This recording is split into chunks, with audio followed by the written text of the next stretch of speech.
I discovered the children I had raised, loved, and poured my soul into for years weren't mine.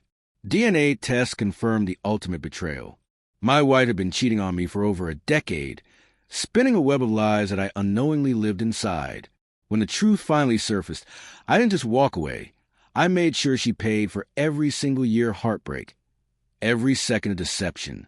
I took her to court for paternity fraud, exposed the truth to everyone who once admired her, and dragged every secret into the light. Hello, Reddit. I'm Derek Caldwell. I'm 41 years old, a senior architect by profession, and for the better part of 14 years, I truly believed I was a father of two incredible children, Zane and Chloe. I changed diapers, sang lullabies, helped with algebra homework, and sat through endless dance recitals and muddy soccer games. I worked double shifts to afford private schooling, weekend getaways, and a roof over our heads that didn't leak when it rained. My wife, Isla, and I had been together since we were in our early 20s. High school sweethearts, or so I thought. We were the couple everyone envied, the family others admired. But while I was giving everything I had, Isla was quietly gutting our foundation. I noticed a shift slowly at first. Those subtle changes are easy to excuse when you're trying to hold on. She was colder, snappier. She'd recoil when I tried to touch her. Everything I said seemed to irritate her. I blamed it on stress, on parenthood, on the natural wear time. I gave her space, told myself it was a phase. I stayed up at night, wondering what I'd done wrong, how to fix us. But all the effort in the world can't repair a bond built on a lie. The turning point came one ordinary evening. We were having dinner, and Zane was proudly showing off a project he'd built for his science class, a solar system made from recycled materials. I praised him, told him how proud I was. Isla smirked and said, "He's already smarter than you ever were at that age." It sounded like a joke, but it landed like a blade. That comment festered in my mind.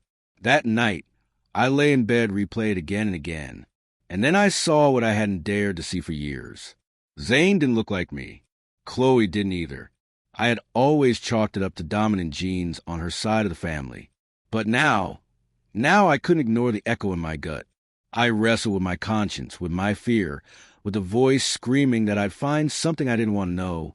Still, I gave in. I ordered 2 at-home DNA kits. I told myself it was only to quiet the doubts, to finally put the fear to rest. But when the results arrived 2 weeks later, my world didn't just shift, it shattered. 0% probability. For both. I must have read the reports a dozen times. My hands trembled. My throat tightened until I could barely breathe. I wanted to scream, to cry, to disappear. But I didn't confront her, not yet. I needed proof. I needed the whole truth. So I called a lawyer friend and asked about paternity fraud laws. Then I hired a private investigator. If Isla had built her life on betrayal, I was going to unearth every piece of it. Over the next month, the truth surfaced. The investigator found everything. Isla had been having an affair with Vincent Morales, a man she'd known from college. The affair had started almost 14 years ago. Vincent was married, too. Zane and Chloe were his biological children. Isla had never told him. She used me as the decoy, the ATM, the emotional sponge. She knew the kids weren't mine from the beginning. She knew, and she still let me raise them as if they were. When I confronted her, she didn't even blink. No tears, no shame, just a cold shrug and the words that will haunt me forever. You were stable. You had a good job. I didn't want to raise kids alone. And you loved them. So what difference does it make? What difference does it make? 14 years of fatherhood, undone by one sentence. I moved out that day, filed for divorce immediately, sued her for paternity fraud, emotional damages, financial deceit, deliberate misrepresentation. My lawyer was ruthless. So was I. I wasn't about to let her walk away with half of what I'd built while she played me for a fool. But that wasn't all. Isla had worked in PR. She loved to parade herself as a symbol of family values, a community leader, a devoted mother. I made sure the court proceedings were public. Every hearing, every finding, every lie.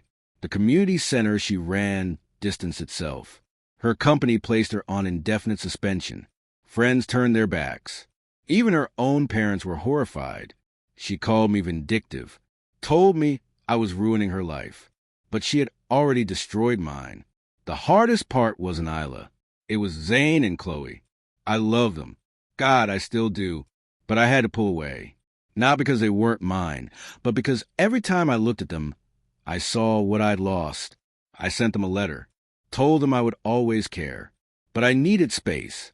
They were teenagers, old enough to know the truth, or at least part of it. I didn't sugarcoat anything. Months passed. Isla reached out again, said she wanted to talk. What she really meant was that her fantasy had collapsed and she wanted to rebuild it on my forgiveness. But some betrayals leave cracks that nothing can fill. Vincent? He made a brief attempt to play dad. Zane rejected him outright. Chloe said he felt like a stranger. Isla's dream of handing off the role of father to the real dad crumbled in her hands. I moved to a new city, took a promotion, started therapy. I no longer trusted easily, but I found comfort in honesty, even if it came with pain. Some mornings, I still wake up with that familiar ache, that longing for a life that was never real. But I'm no one's backup plan anymore, no one's fool. And healing? It doesn't mean forgetting. It means facing the truth and standing tall in spite of it. But what hurt the most didn't come from Isla. It came after, when Zane and Chloe began to see me as a stranger. At first, it was subtle. Missed replies. A canceled visit. Chloe stopped hugging me at school events. One day, when I reached to fix her hair before a recital, she actually flinched, as if I didn't belong. I knew the truth had shaken them, but I wasn't prepared for how easily I'd be cast aside. Then Isla twisted the knife.